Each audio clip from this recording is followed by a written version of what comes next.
ഭരണവിരുദ്ധ വികാരമല്ലാതെ മറ്റൊന്നുമില്ല എന്നുള്ളത് ചോറിനുന്ന മനുഷ്യനറിയാം. പിണറായി വിജയന്റെ മുഖം കണ്ട് മടുത്തിട്ട് തന്നെ പറയാം. കാരണം 1 കിലോമീറ്റർ യാത്ര ചെയ്യുമ്പോൾ ഒരു മനുഷ്യൻ റോട്ടിൽ മാത്രം 10 രൂപ തൊട്ട് ഇയാളുടെ മുഖമാണ് കണ്ടുകൊണ്ടിരിക്കുന്നത്. വെറുക്കല്ലേ മനുഷ്യർക്ക്, വെറുക്കല്ലേ? അങ്ങനെ വെറുത്തിട്ടാണ് LDF അല്ലാതെ മറ്റാരെ എന്ന് പറഞ്ഞുകൊണ്ട് പോയി അവർ UDF കുത്തിക്കൊടുത്തത്. വെള്ളാപ്പള്ളി നടേശന്റെ മുസ്ലിം വിരുദ്ധ പരാമർശങ്ങളൊക്കെ ഉണ്ടായിരിക്കെ അതിനൊക്കെ നമ്മൾ എതിർത്തില്ല എന്നുള്ളതല്ല. വെള്ളാപ്പള്ളി നടേശനെ നിങ്ങൾ സ്വന്തമായിട്ട് കാറി കയറ്റി കൊണ്ടുവന്ന ഭയ്യായിട്ട് കെട്ടിപ്പിടിച്ചുകൊണ്ട് വന്നു.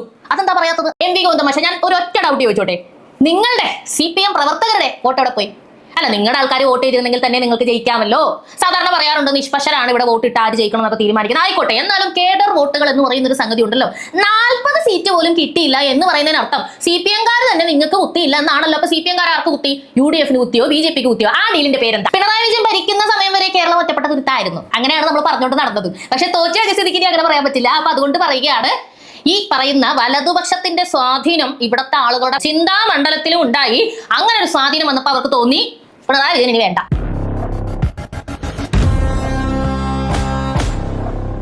കഴിഞ്ഞ നിയമസഭാ തെരഞ്ഞെടുപ്പിൽ എന്തുകൊണ്ട് തോറ്റു എന്നതിന്റെ വളരെ താത്വികമായിട്ടൊരു അവലോകനവുമായിട്ട് രംഗത്ത് വന്നിരിക്കുകയാണ് നമ്മുടെ MV ഗോവിന്ദൻ മാഷ്. സാധാരണ എന്തുകൊണ്ട് തോറ്റു എന്ന് ചോദിച്ചു കഴിഞ്ഞാൽ അമേരിക്കൻ സാമ്രാജ്യത്വ ശക്തികൾ മറ്റത് മറിച്ചതെന്നൊക്കെ പറയുന്ന അദ്ദേഹം ഇത്തവണ ക്യാപ്സൂൾ ഒന്ന് മാറ്റിപ്പിടിച്ചിട്ടുണ്ട്. ഇത്തവണ അദ്ദേഹം പറയുന്നത് ലോകം മുഴുവനും വലതുപക്ഷ സ്വാധീന ശക്തികളുടെ അധീനതയിലാണ്, അതുകൊണ്ടാണ് നമ്മൾ തോറ്റുവരുന്നത്. ഞാൻ ചുമ്മാ പറയല്ലോ, അതാ കണ്ടു. ലോകത്ത് പൊതുവെ വലതുപക്ഷ സ്വാധീനം ശക്തിപ്പെട്ടു വന്നൊരു കാലമാണ് ഇത്. ലോകം എന്ന് പറയുമ്പോൾ ഇന്ത്യ ഉൾപ്പെടെയാണ്. ഈ വലതുപക്ഷ വൽക്കരണത്തിൻ്റെ, വലതുപക്ഷ സ്വാധീനത്തിൻ്റെ, ശക്തിയുടെ എല്ലാം സ്വാധീനം കേരളത്തിൻ്റെ ചിന്താമണ്ഡലത്തിലും ഉണ്ട് എന്ന കാര്യം നമുക്കെല്ലാവർക്കും അറിയാം. കേരളം ഒറ്റപ്പെട്ട ഒരു തുരുത്ത് പോലെ നിൽക്കുകയല്ല, ലോക സമ്പദ് വ്യവസ്ഥയുമായിട്ട് ഏറ്റവും കൂടുതൽ ബന്ധപ്പെട്ട് നിൽക്കുന്ന ഒരു നാടാണ് നമ്മുടെ കേരളം. കേട്ടില്ലേ? ലോകം എന്ന് പറയുമ്പോൾ അതിനകത്ത് ഇന്ത്യ ഉൾപ്പെടും, ഇന്ത്യക്കകത്ത് കേരളം ഉൾപ്പെടും. കേരളം ഒറ്റപ്പെട്ട തുരുത്തല്ല, ഈ സമ്പദ് വ്യവസ്ഥയൊക്കെ ആയിട്ട് ബന്ധപ്പെട്ട് നിൽക്കുന്ന ഒരു സ്ഥലമാണ്. പിണറായി വിജയൻ ഭരിക്കുന്ന സമയം വരെ കേരളം ഒറ്റപ്പെട്ട തുരുത്തായിരുന്നു. അങ്ങനെയാണ് നമ്മൾ പറഞ്ഞുകൊണ്ട് നടന്നത്. പക്ഷെ തോറ്റ സ്ഥിതിക്ക് അങ്ങനെ പറയാൻ പറ്റില്ല. അപ്പൊ അതുകൊണ്ട് പറയുകയാണ്, ഈ പറയുന്ന വലതുപക്ഷത്തിന്റെ സ്വാധീനം ഇവിടുത്തെ ആളുകളുടെ ചിന്താ മണ്ഡലത്തിലും ഉണ്ടായി. അങ്ങനെ ഒരു സ്വാധീനം വന്നപ്പോൾ അവർക്ക് തോന്നി പിണറായി വിജയൻ ഇനി വേണ്ട, അങ്ങനെ കുത്തിക്കൊടുത്തു എന്നാണ് പറയുന്നത്. ഇത് മാത്രമല്ല, മറ്റൊരു ഡീലും കൂടി ഇവിടെ നടന്നിട്ടുണ്ട്. അതിനെപ്പറ്റി കേൾക്കും. ഏതാണ്ട് 30 മണ്ഡലങ്ങളിൽ BJP വോട്ടുകൾ UDF-ന് നൽകുകയും ചില മണ്ഡലങ്ങളിൽ UDF-ന് അവർക്ക് ജയിക്കാൻ സാധിക്കില്ല എന്ന് കാണുന്ന ചില മണ്ഡലങ്ങളിൽ അവർ BJP-ക്ക് വിജയിക്കാൻ വോട്ട് നൽകുകയും ചെയ്യുന്ന ഒരു UDF BJP ഡീല് ഞങ്ങൾ കണ്ടു. അത് ഈ തെരഞ്ഞെടുപ്പിന്റെ ഭാഗമായിട്ടുണ്ടായ വളരെ പ്രധാനപ്പെട്ട ഒരു കാര്യമാണ്. കണ്ടോ, BJP UDF ഡീല് വന്നു. അപ്പൊ BJP ജയിക്കേണ്ടടുത്ത് UDF അവർക്ക് കൊടുത്തു, UDF ജയിക്കേണ്ടടുത്ത് BJP ഇവർക്ക് കൊടുത്തു. അങ്ങനെയാണ് നമ്മൾ തോറ്റുപോയത്. ഇത് തോറ്റതിന്റെ രണ്ടാമത്തെ സുപ്രധാനമായിട്ടുള്ള കാരണങ്ങളാണ്. അപ്പൊ എന്റെ ഒരു സംശയം എന്താണെന്ന് വെച്ചാൽ, BJP-ക്ക് അങ്ങനെ ജയിക്കാനായിട്ടുള്ള ഒരു കരുത്തുണ്ടായിരുന്നെങ്കിൽ BJP സ്വന്തമായിട്ട് അങ്ങ് ജയിച്ചാൽ പോരെ, എന്നിട്ട് ഭരണം പിടിച്ചാൽ പോരെ. UDF-നെ ജയിപ്പിച്ച് 3 പേരെ തിരികെ കയറ്റി എന്നിട്ട് പിന്നെ അടുത്ത തെരഞ്ഞെടുപ്പിൽ അങ്ങനെയൊക്കെ ആരെങ്കിലും ചിന്തിക്കുമോ? നമ്മളൊക്കെ ഇപ്പോൾ ഒരു ജയിക്കാനൊരു സാധ്യത ഉണ്ടെങ്കിൽ നമ്മൾ പൂർവാധികം ശക്തിയോടെ അവിടെ ഇറങ്ങി പണിത് നമ്മൾ ജയിക്കും അല്ലേ? അല്ല, MV ഗോവിന്ദൻ മാഷ്, ഞാൻ ഒരു ഒറ്റ ഡൗട്ട് ചോദിച്ചോട്ടെ, നിങ്ങളുടെ CPM പ്രവർത്തകരുടെ വോട്ട് എവിടെ പോയി? അല്ല, നിങ്ങളുടെ ആൾക്കാർ വോട്ട് ചെയ്തിരുന്നെങ്കിൽ തന്നെ നിങ്ങൾക്ക് ജയിക്കാമല്ലോ.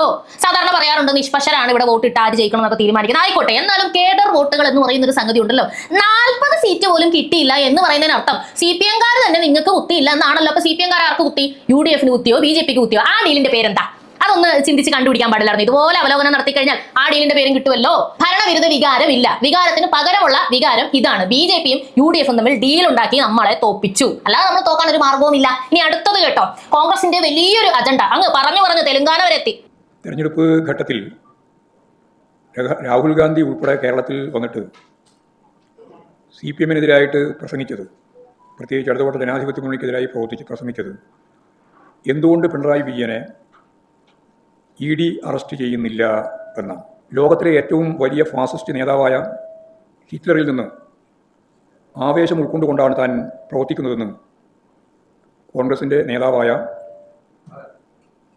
തെലങ്കാന മുഖ്യമന്ത്രി പരസ്യമായ നിലപാട് സ്വീകരിച്ചതായി പത്രങ്ങളിലൊക്കെ വാർത്ത വരികയുണ്ട്. കേട്ടല്ലോ, രേവന്ത് റെഡ്ഡി ഹിറ്റ്ലറിന്റെ നിലപാടുമായിട്ട് പോകുന്ന ഒരു വ്യക്തിയാണ് എന്ന് പറഞ്ഞുകൊണ്ട് പറഞ്ഞത്രേ. അതെ, അങ്ങനെ ഒരു വാർത്ത നിങ്ങൾ കണ്ടായിരുന്നു. അതായത് അദ്ദേഹം പറഞ്ഞു ഹിറ്റ്ലർ എന്ന് പറയുന്ന ഒരു വ്യക്തി അദ്ദേഹത്തിന്റെ ഒരു റോൾ മോഡലാണ് എന്ന് പറഞ്ഞു. അതിൽ കുറെ കാര്യങ്ങൾ പുള്ളി ഇൻസ്പയർഡ് ആയിട്ട് എടുത്തിട്ടുണ്ടെന്ന് പറഞ്ഞു. ആക്ച്വലി പുള്ളി പറഞ്ഞ കാര്യങ്ങൾ ഹിറ്റ്ലർ പറഞ്ഞതുമായിട്ട് യാതൊരു ബന്ധവും ഉണ്ടായിരുന്നില്ല. മറിച്ച് മാർവൽസ് എന്ന് പറഞ്ഞിട്ട് നമ്മൾ കാണാറുണ്ടല്ലോ, അതിനകത്ത് ക്യാപ്റ്റൻ അമേരിക്ക പറയുന്ന ഡയലോഗാണ് പുള്ളി എടുത്ത് ഹിറ്റ്ലർ പറഞ്ഞാന്ന് പറഞ്ഞത്. അപ്പം അങ്ങനെ തലച്ചോറില്ലാത്ത ഒരു മനുഷ്യൻ ആ മനുഷ്യനെ ഉദ്ധരിച്ച് പറയാം മറ്റൊരു തലച്ചോറില്ലാത്ത മനുഷ്യൻ. അല്ലാതെ ഇതിനെന്താ പറയാ? ഇവിടെ ഇവരെന്തുകൊണ്ട് തോറ്റു എന്നതിനുള്ള ഉത്തരമാണ് നിങ്ങൾ ഇപ്പൊ കേട്ടത്.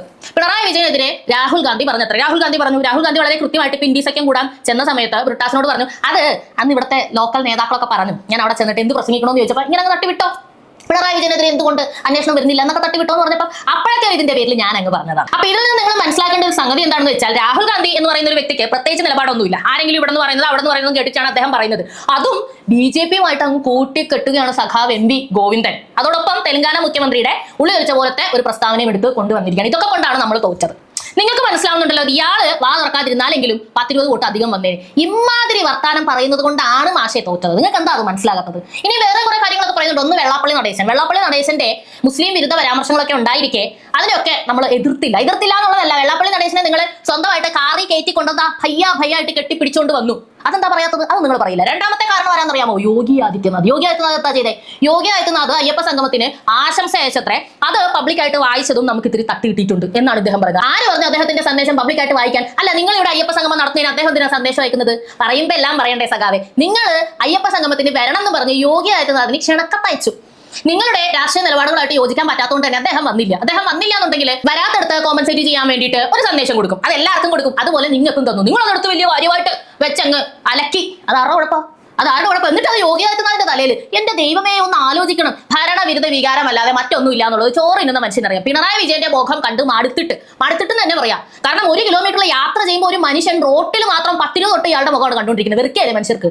വെറുക്കയല്ലേ? അങ്ങനെ വെറുത്തിട്ടാണ് LDF അല്ലാതെ മറ്റാരെ എന്ന് പറഞ്ഞുകൊണ്ട് പോയി അവർ UDF-ന് കുത്തിക്കൊടുത്തത്. രണ്ടാമതായിട്ട് പാർട്ടി സെക്രട്ടറി ആയിട്ട് എത്ര ആൾക്കാർ ഇരുന്നത് മാന്യമായിട്ട് സംസാരിക്കാൻ അറിയാം. അവിടെയാണ് നിങ്ങൾ എന്ന് പറയുന്നത്. ഈ കണ്ടില്ലേ, ഇപ്പോഴും കേട്ടില്ലേ ഈ വക വർത്താനങ്ങൾ പറയുന്നത്? നിങ്ങളുടെ ഭാര്യയെ MLA ആക്കണമെന്ന് ഭയങ്കര നിർബന്ധം വരുന്നല്ലോ. ഉള്ള പാർട്ടി മുഴുവൻ എതിർത്തിട്ടും TK ശ്യാമളനെ പൊക്കിക്കൊണ്ട് നടന്നത് നിങ്ങൾ തന്നെയല്ലേ? നിങ്ങളും പിണറായി വിജയനും തന്നെയാണ് സത്യം പറഞ്ഞാൽ ഈ തോൽവിക്ക് ഉത്തരവാദികൾ. നിങ്ങൾ അംഗീകരിക്കും. നിങ്ങൾ അപ്പുറത്തിരുന്ന് തെലങ്കാന മുഖ്യമന്ത്രി രേവന്ത് റെഡ്ഡിയും രാഹുൽ ഗാന്ധി ഒന്നും പറഞ്ഞിട്ട് കാര്യമില്ല. ഇങ്ങനെയൊക്കെ പറയും തോറും കൂടുതൽ എന്താണ് സംഭവിക്കാന്ന് അറിയാമോ? ഒറ്റ കാര്യം സംഭവിക്കുള്ളൂ, ആളുകൾ കൂടുതൽ വെറുക്കും. ഒന്ന് ഇറങ്ങി പോകാവോ എന്ന് മനസ്സുകൊണ്ട് വീണ്ടും പറയും. ഇനി ഒരേ കാലത്തും LDF വരാൻ പോകുന്നില്ല, ഒന്നും ശരിയാകാനും പോകുന്നില്ല. തുടർന്ന് കാണുക പബ്ലിക് ഒപ്പീനിയൻ.